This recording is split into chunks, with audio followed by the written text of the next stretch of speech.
तो कैसे हैं आप लोग? उम्मीद करता हूँ कि ठीक होंगे। तो चलिए हम लोग और 2 चैप्टर देख लिए हैं। ये ना बहादुर और भारत से है, श्रम विभाजन और जाति प्रथा। 2 चैप्टर देख लिए हैं। ये तीसरा चैप्टर है भारत से हम क्या सीखे। भारत से हम क्या सीखे क्या है? ये भाषण है। क्या है ये? भाषण है।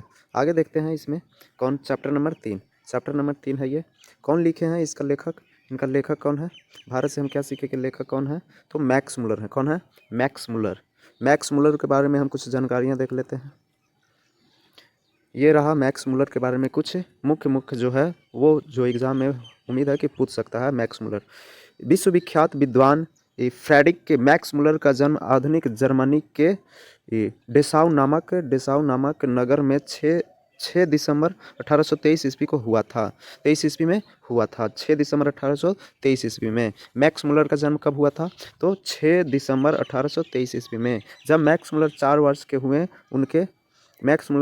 हुए तो उनके पिता ई विल विलहेलम मुल्लर नहीं रहे। 4 साल में ही ये अनाथ हो गए थे। पिता के निधन के बाद उनके परिवार की आर्थिक स्थिति बहुत ही दयनीय हो गई। फिर भी मैक्स मुलर को शिक्षा दीक्षा बाधित नहीं हुई। बचपन में ही वे संगीत के अतिरिक्त ग्रीक और लैटिन भाषा में निपुण हो गए थे। और इसमें जो है आगे देखते हैं। 18 वर्ष की उम्र में लिपजिंग विश्वविद्यालय में उन्होंने संस्कृत का अध्ययन आरंभ कर दिया।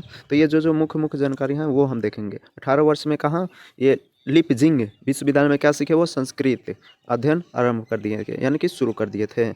उन्होंने हितोपदेश का जर्मन भाषा में अनुवाद प्रकाशित करवाया। इसी समय उन्होंने कठ और केन आदि उपनिषदों का जर्मन भाषा में अनुवाद किया तथा मेघदूत का जर्मन पदानुवाद भी किया।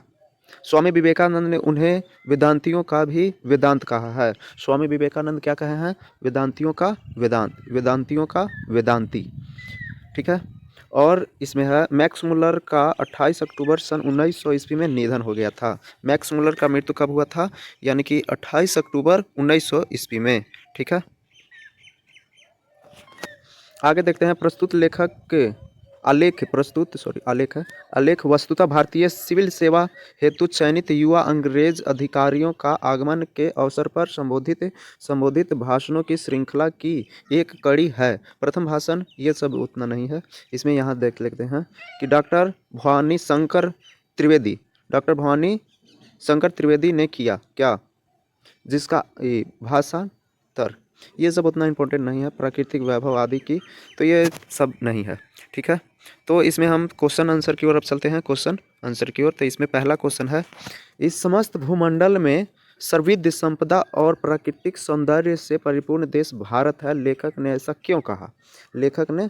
क्यों कहा? तो इसका उत्तर हम देख लेते हैं। समस्त भूमंडल में सर्वविध संपदा और प्राकृतिक सौंदर्य से परिपूर्ण देश भारत ही है।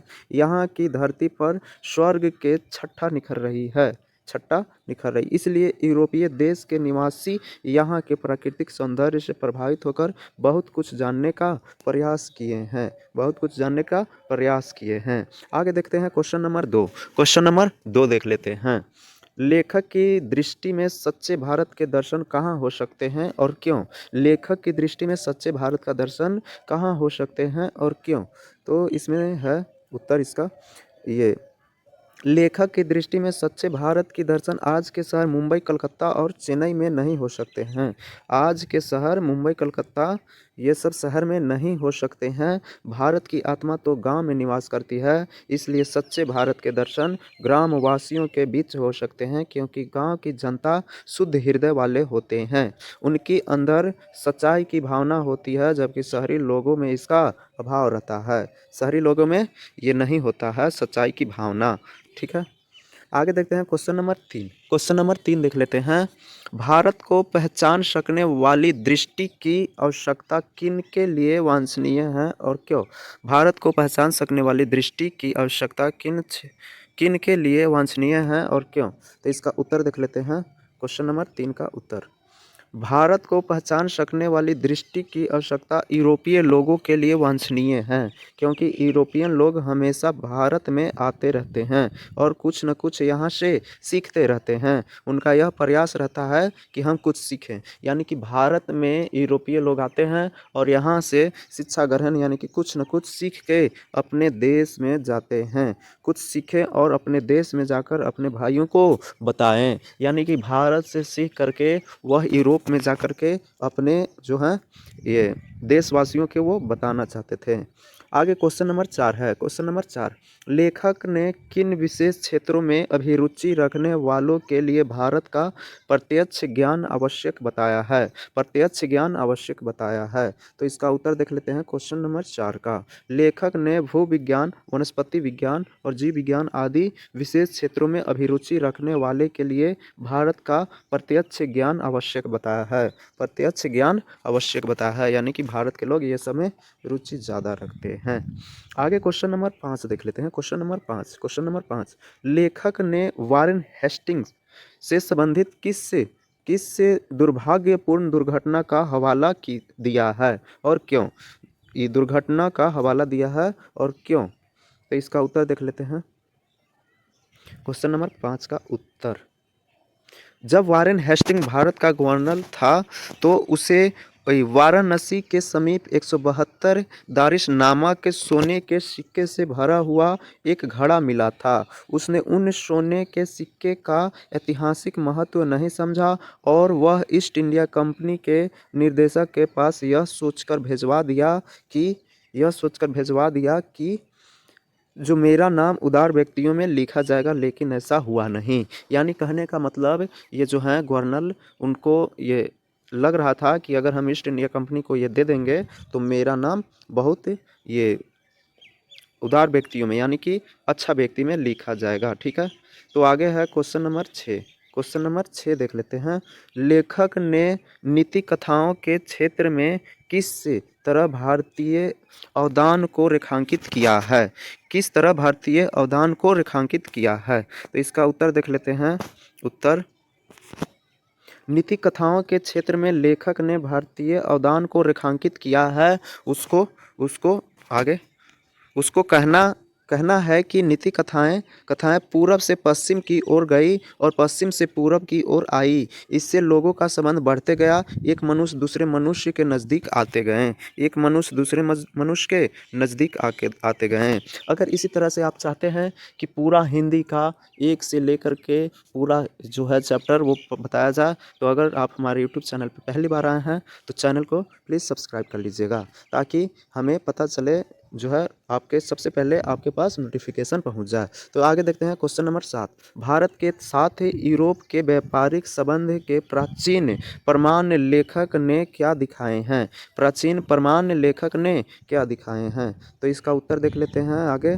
भारत के साथ यूरोप के व्यापारिक के संबंध बहुत पुराने हैं। प्राचीन काल से ही व्यापारिक संबंध से प्रमाण मिले हैं, जिसमें यह बताया गया है कि हाथी के दांत, बंदर की हड्डी और चंदन की लकड़ी को खरीदकर यूरोप के जो व्यापारी हैं, यूरोप के व्यापारी अपने देश में ले जाते थे और वहाँ के बाज़ारों में बेचकर काफ़ी लाभ कमाते थे। यानी कहने का मतलब भारत से वो सब खरीदते थे सस्ता में और यूरोप में जाकर वो बहुत महंगा बेचते थे।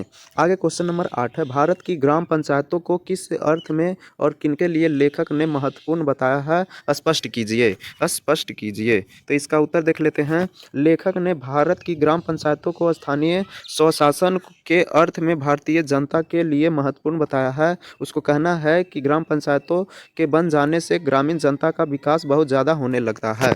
ग्रामीण विकास का जो है ये हर पंचायत बना गया ताकि जो है जनता को सुना जाए। आगे है क्वेश्चन नंबर 9। धर्मों की दृष्टि से भारत का क्या महत्व है? धर्मों की दृष्टि से भारत का क्या महत्व है? इसका उत्तर देख लेते हैं। धर्मों की दृष्टि से भारत का विशेष महत्व माना गया है। यह बौद्धिक धर्म की भूमि है, बौद्ध धर्म की शरण स्थल है। आज भी यहाँ नए नए धर्म विकसित हो रहे हैं। क्वेश्चन नंबर 10 देख लेते हैं। भारत किस तरह अतीत और सुदूर भविष्य को जोड़ता है? स्पष्ट कीजिए। सुदूर और इसका उत्तर देख लेते हैं। भारत अतीत और सुदूर भविष्य को जोड़ने का काम करता है, चाहे शिक्षा का क्षेत्र हो या संसद में प्रतिनिधित्व की बात हो कानून बनाने का सवाल हो या सीखने सिखाने की बात हो। तो उस स्थिति में भारत एक प्रयोगशाला है। बहुत दूर दूर के रहने वाले लोग भारत में आकर बहुत दूर दूर के लोग भारत में आकर यहाँ के अतीत से बहुत कुछ सीखे हैं। इसलिए यह अतीत और सुदूर भविष्य को जोड़ने का काम करता है। आगे क्वेश्चन नंबर 11 देख लेते हैं। मैक्स मुलर ने संस्कृत की कौन सी विशेषताएं और महत्व बताए हैं? मैक्स मुलर संस्कृत की कौन सी विशेषताएं और महत्व बताए हैं? मैक्स मुलर ने संस्कृत के इस विशेषता को अधिक महत्व बताए हैं। उनका कहना है कि संस्कृत भाषा सभी भाषाओं की माँ है। यह हर भाषाओं से अच्छी मानी गई है। इसकी विशेषता यह है कि इसमें जटिल शब्दों को भी तोड़कर सरल बनाया गया है, अतः इसका विशेष महत्व है। क्वेश्चन नंबर 12 देख लेते हैं। लेखक वास्तविक इतिहास किसे मानता है और क्यों? लेखक वास्तविक इतिहास किसे मानता है और क्यों? लेखक वास्तविक इतिहास संस्कृत को मानता है, क्योंकि संस्कृत में अस्मि मन मैं हूँ जैसा शुद्ध शब्द किसी भी भाषा में उपलब्ध नहीं है। इसी को लेखक वास्तविक इतिहास कहता है। इसलिए कि और भाषाओं में अस्मि जैसा शुद्ध शब्द नहीं है। ठीक है, आगे देखते हैं क्वेश्चन नंबर 13। संस्कृत और दूसरी भारतीय भाषाओं के अध्ययन के पश्चात जगत को प्रमुख लाभ क्या क्या हुए हैं? संस्कृत और दूसरी भारतीय भाषाओं के अध्ययन के पश्चात जगत को काफ़ी लाभ हुए हैं। पश्चिम के जितने भी देश हैं वहाँ के विद्वान हमारे देश में आए, यहाँ आकर बहुत कुछ अध्ययन अध्यापन किया और फिर अपने देश में जाकर उसका प्रचार प्रसार किया। Question number 14। लेखक ने भारत के लिए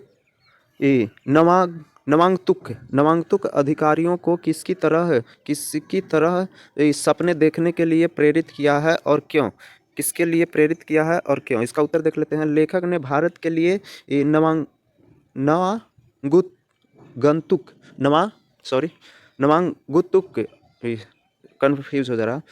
नवागंतुक अधिकारियों को विलियम जोन्स की तरह सपने देखने के लिए प्रेरित किया है, क्योंकि 37 वर्षीय विलियम जोन्स ने अपने जहाज के डेक पर खड़े होकर यह सपना देखा था कि सूर्य प्रशांत सागर में डूब रहा है। तो उनके पीछे इंग्लैंड की सुमधुर स्मृतियाँ तथा भारत की आशा जगमगा रहा है। तो आगे देखते हैं। आगे क्वेश्चन नंबर 15। लेखक ने नया सिकंदर किसे कहा है? ऐसा कहना उचित है? लेखक का अभिप्राय स्पष्ट कीजिए। लेखक ने नया सिकंदर आने वाले लोगों को कहा है जिनका मन में नई खोज और नए मूल्यों का निर्माण करना है। लेखक का ऐसा कहना बिल्कुल उचित है। आज के नए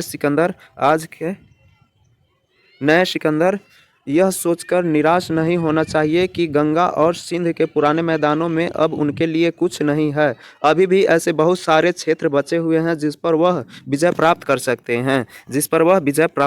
हैं। तो यहाँ पे ये चैप्टर समाप्त हुआ। आगे ये नाखून क्यों बढ़ते हैं, चार पार्ट है, तो इसका हम लोग नेक्स्ट वीडियो में देखेंगे। आज के लिए इतना ही, मिलते हैं नेक्स्ट वीडियो में। तब तक के लिए जय हिंद। अगर हमारे यूट्यूब चैनल पे आप पहली बार आए हैं तो चैनल को सब्सक्राइब कर लीजिएगा और वीडियो को लाइक कर दीजिएगा। ठीक है, जय हिंद।